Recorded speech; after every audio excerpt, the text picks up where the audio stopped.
Oh, yes, you can see I used a template from last year, but I forgot to update the logo in the bottom right in the first slide. I'll fix that before I share the final slide with Chris. So who am I? I'm a tech journalist. I've been covering Android for about a decade now.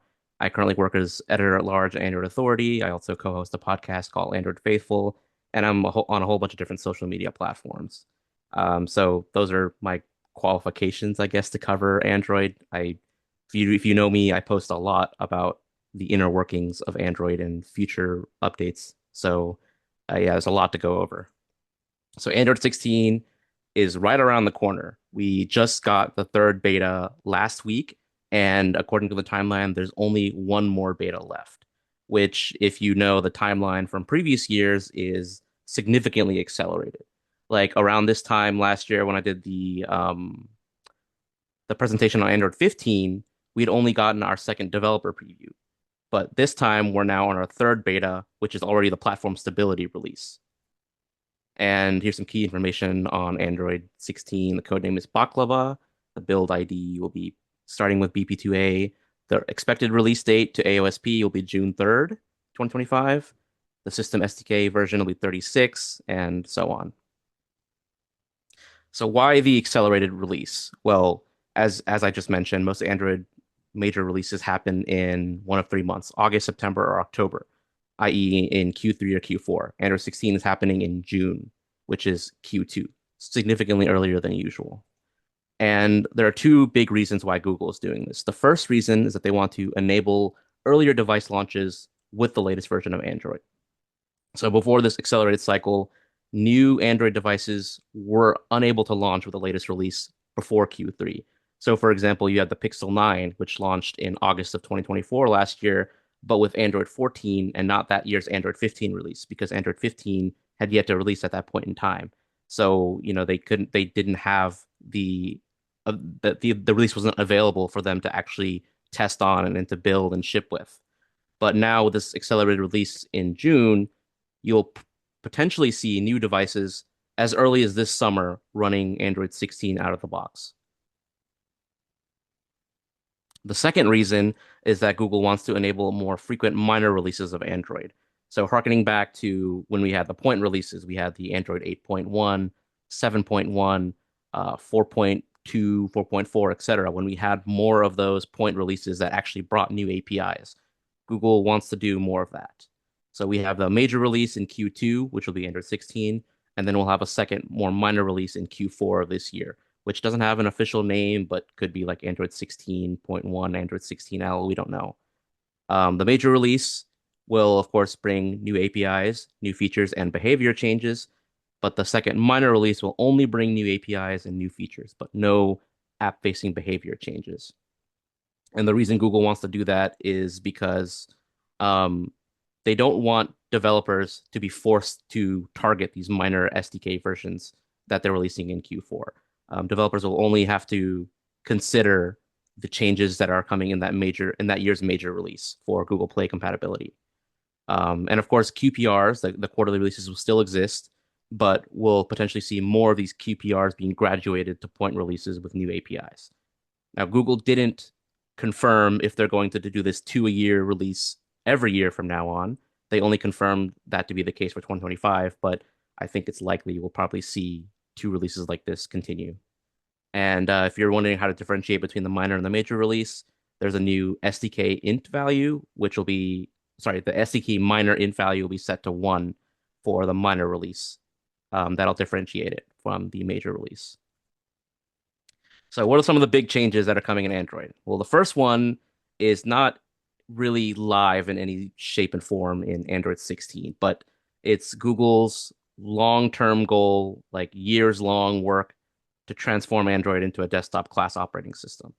So, from what I know, they publicly announced last year that they want to bring more of the Android stack to Chrome OS. They want to transform more of Chrome OS's underlying technology. Like the Bluetooth stack is already using Floss, which is Fluoride on Linux, which is based on Android's Bluetooth stack.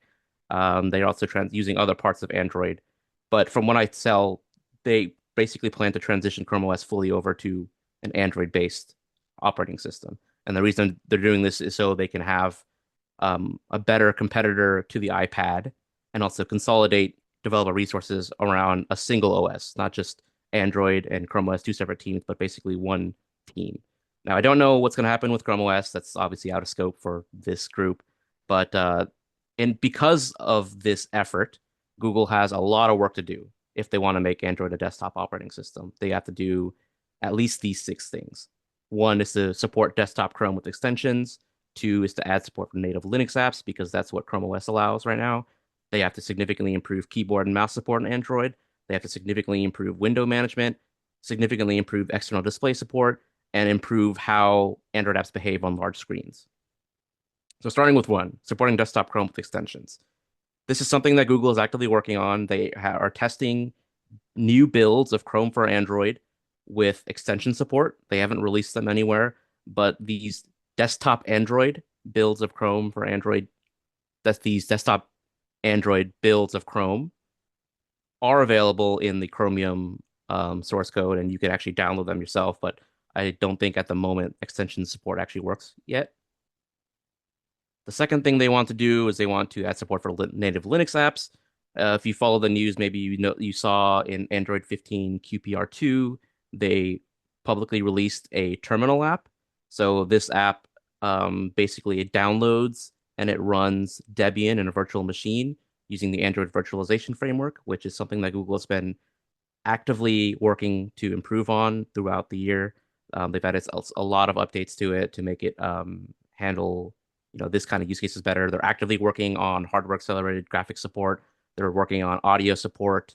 They're working on all sorts of things to make it more like the Crostini or the Linux experience on Chromebooks.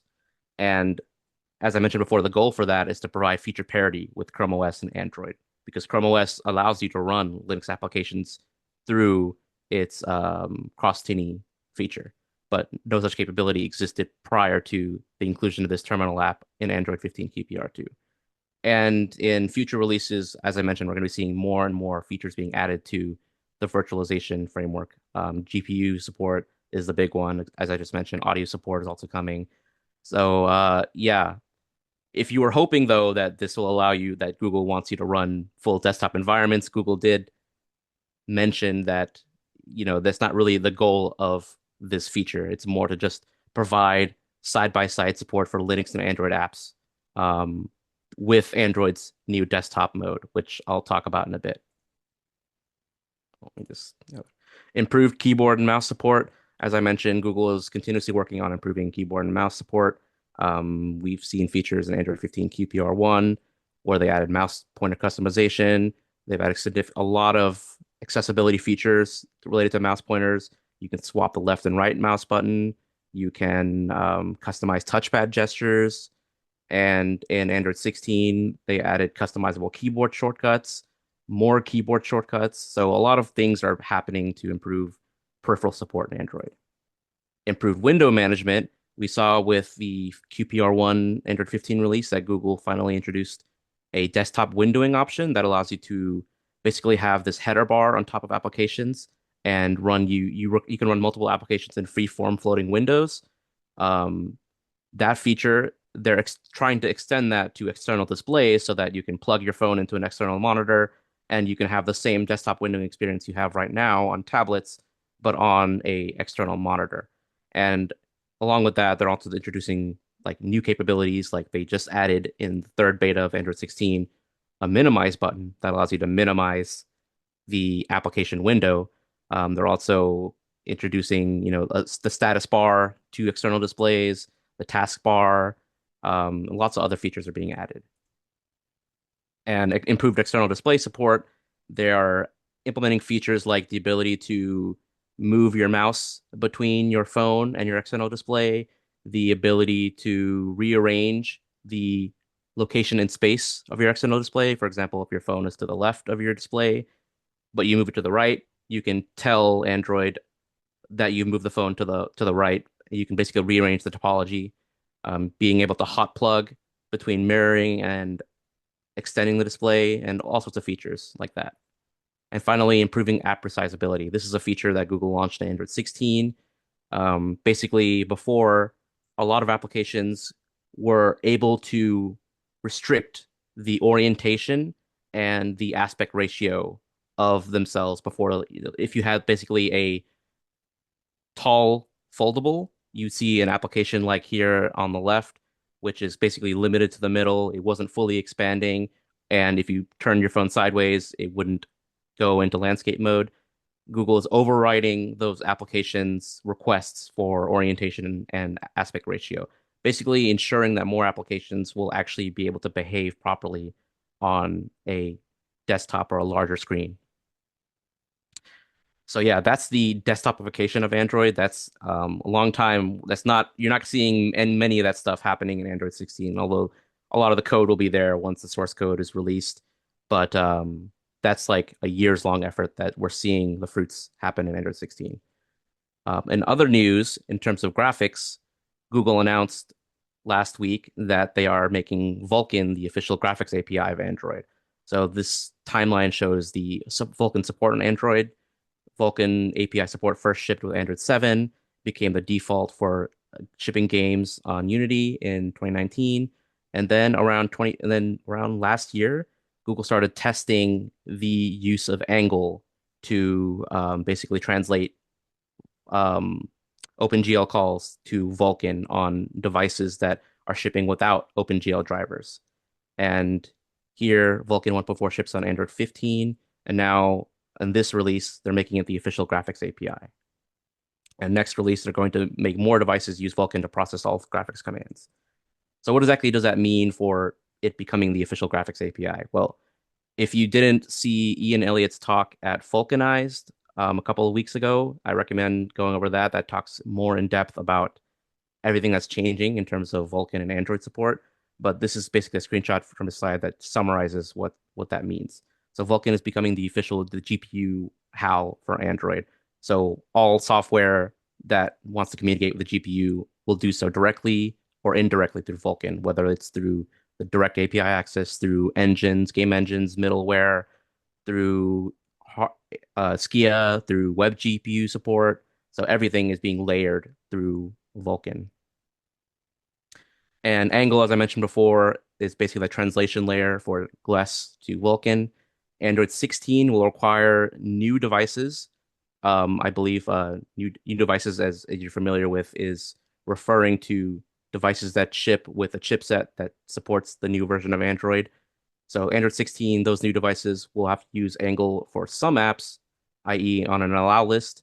Android 17 will flip that and require those new devices to use Angle for most applications, i.e. switching it to a deny list. And as I mentioned earlier, Android 15 was the first one to basically make some requirements around Angle. According from the GMS requirements, you have devices that run Android 15 and above must include these three Angle libraries in order to meet Google's compatibility requirements. And then the Vulkan profiles for Android, the VPA for 16 has already been published a couple of months ago. So VPA, if for those of you who don't know, is a set of Vulkan features that devices must meet in order to pass that version's compatibility testing. So VPA 16 is a set of requirements, a set of features that new chipsets launching with support for Android 16 must meet. And VPA 16 includes most Vulkan 1.4 features. So it's basically safe to say that new chipsets that launch with Android 16 support will mostly support Vulkan 1.4. Come Android 17 and VPA 17, that will be a requirement. Basically, every chipset that launches with Android 17 support must support all of Vulkan 1.4. And this is basically just raising the floor on what Vulkan features are supported on Android devices. Basically, um, for a long time, we've had devices with kind of poor support for Vulkan or not decent support for a lot of the features. That kind of frustrates game developers because they want to use certain features, but they can't.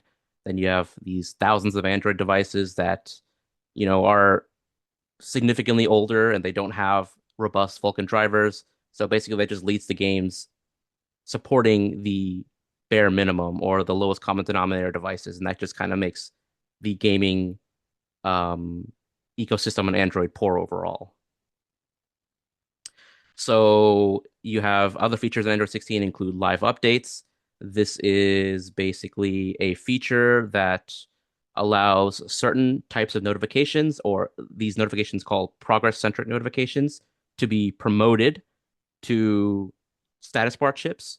So if you have for example, the Easter egg in Android 16, um, you have this status bar chip at the top that says en route or it's landed whenever that spaceship has landed on a planet or something.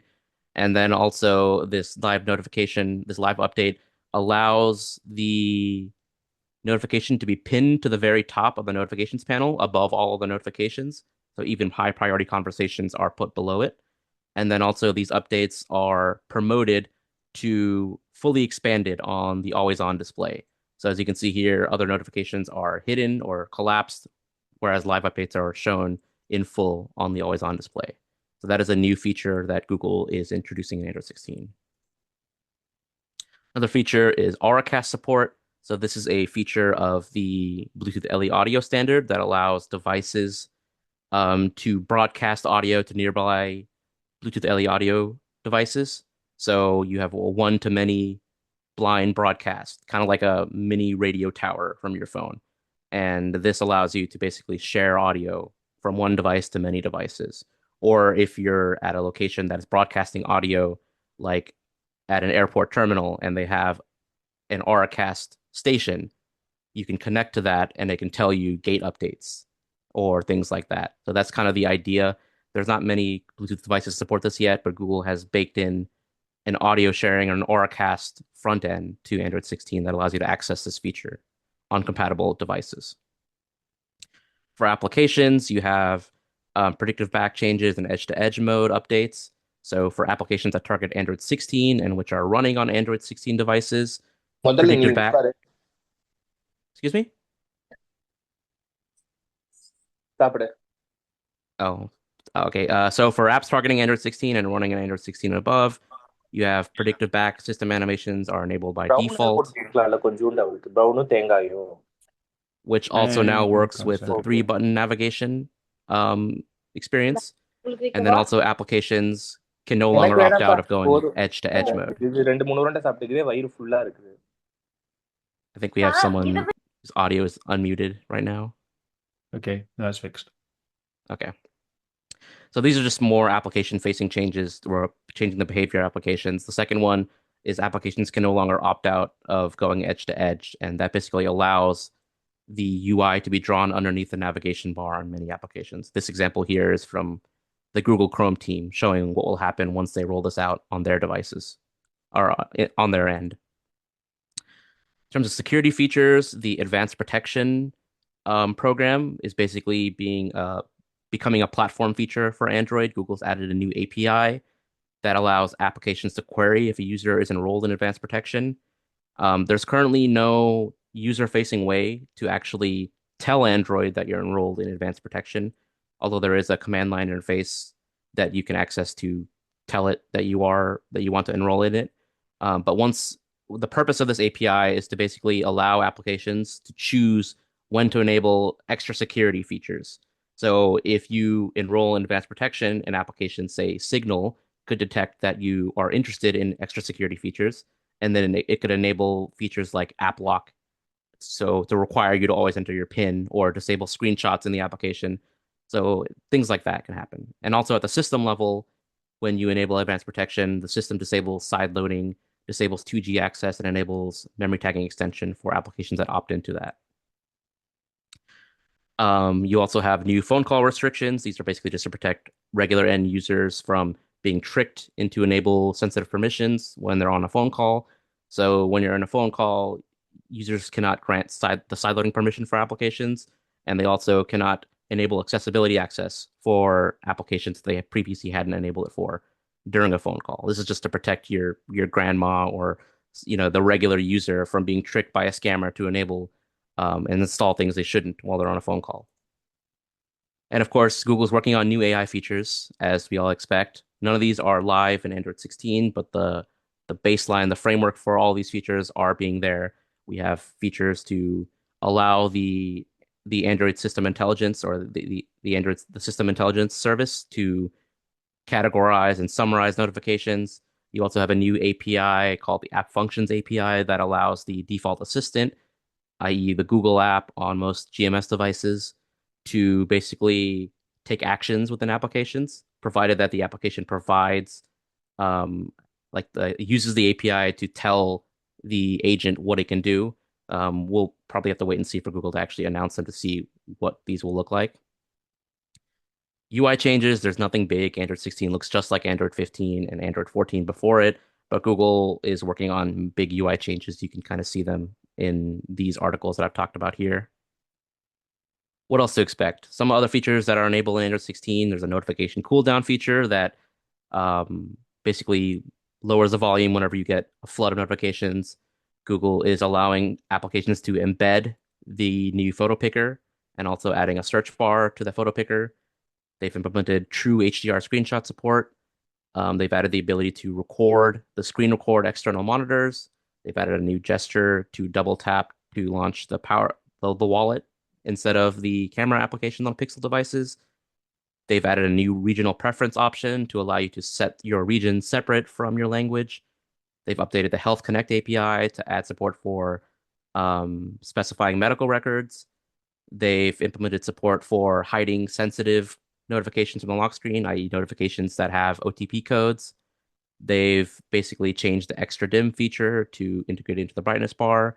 And for Pixel phones, they've added a screen off unlock feature that allows you to unlock your phone using the fingerprint scanner even when the screen is off. And there's a whole bunch of other changes, of course.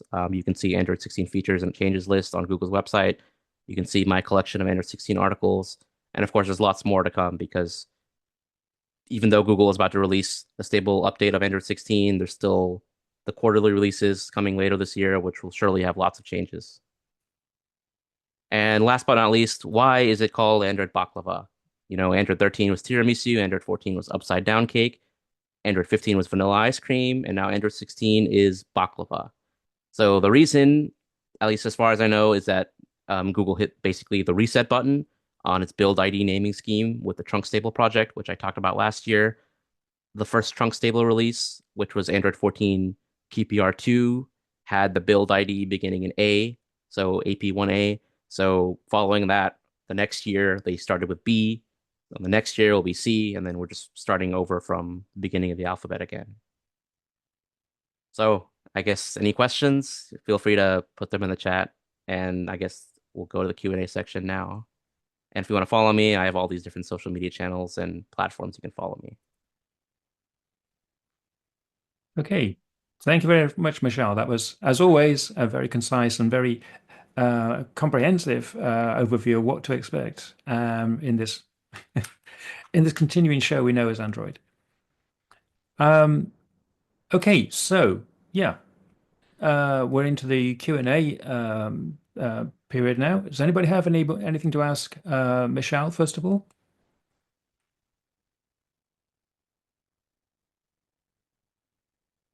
Silence.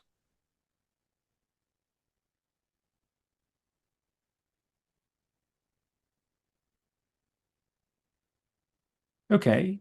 Well, I've got a question. So, do you think that they will stick with this for Android 17 and so on? That we will they will stick with this launch in Q2 with a API update in Q3? Yeah. Yeah, the Q2 and Q4 major Four. minor release, I think they will. Yeah.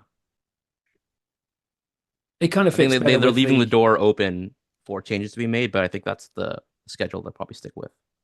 I guess if it's better with the hardware release. Yes. Um,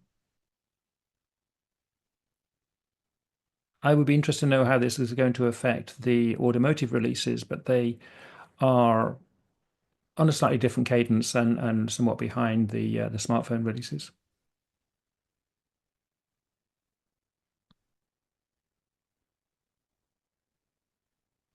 So yeah, so not a huge amount happening, I guess, on the UI front. You thinking there'll be a big UI redesign in 17 or maybe 18? Yes. I don't know when, but Mm. there's a lot of UI changes that are being made, at least for an AOSP. Redesign of the settings application, redesign of quick settings, a complete overhaul of that, more personalization and customization features. A lot of that is coming, but none of it is enabled in Android 16 out of the box.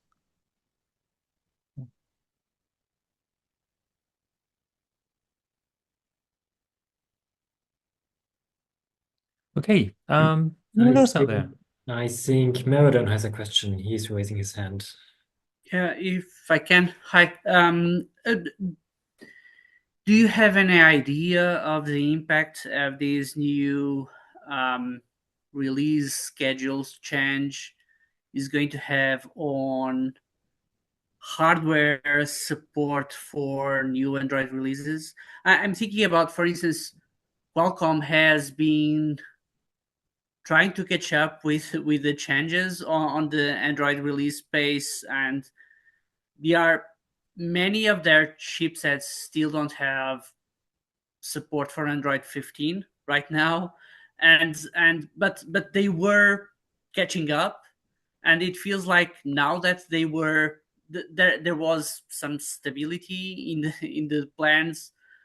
These 6 months change is going to probably mess up with their schedules again. I don't know if you have any, Mm-hmm. I don't know, like schedules from hardware vendors, if you feel like they have adapted, or what are your thoughts about that? Right. I didn't mention it, but the 1 year major release will also that's the only one that'll also matter to chipset vendors like Qualcomm. There's only going to be one vendor API bump a year. So this last year was 2024-04. This year is 2025-04, and so on and so forth. Like the Q4 release later this year will only matter to app developers, and even then, only those who specifically opt in to implementing those new APIs. But there's not going to be any new HAL APIs or anything like that in the Q4 release, most likely. And I don't know if you saw, there was an announcement recently. Google has basically made it quote unquote easier for chipset vendors like Qualcomm to provide extended support for devices by basically allowing them to wash their hands of providing vendor software support for extended periods.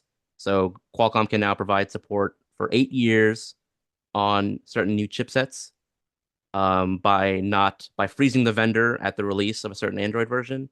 So the 8 Elite chipsets and their new chipsets will have their vendor software, the HALs, the kernel, well, not the kernel, the vendor partition basically frozen for 8 years from release.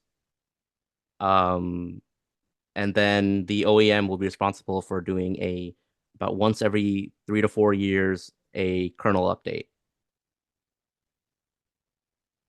So I think this change in particular, the accelerated release cycle for Android, won't impact chipset vendors like Qualcomm, but the vendor freeze that Google is basically allowing Qualcomm to extend from the previous 4 years to now 8 years, that will, on the user side, allow for more updates to be rolled out to end user devices, but for developers will mean that Qualcomm isn't providing potentially critical hardware abstraction layer updates and other things like that.